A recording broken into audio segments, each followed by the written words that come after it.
the piston is so seized, it stripped out the threads here. The Healy coil will certainly work. We're going to rebuild it with a cheaper option, JB Weld.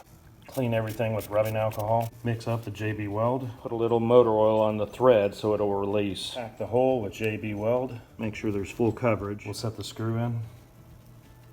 Let it set and we'll remove the bolt. After about 6 hours, I'm going to take a wrench and just move it back and forth real gently and break it loose. As I back everything out, you can see that the threads are forming. Now I'll let these threads set overnight and cure. It's set overnight, we'll give it a try. We'll spin it on and check the integrity of the threads. I'll lock the piston with a little piece of copper or wood. Now I'm able to screw it on a little tighter. We'll install the pull start. We'll give it a pull and check its motion. Looks good. Add the spark plug so we can feel full compression and give it a pull. Feels good. The JB Weld thread is holding up pretty good so far.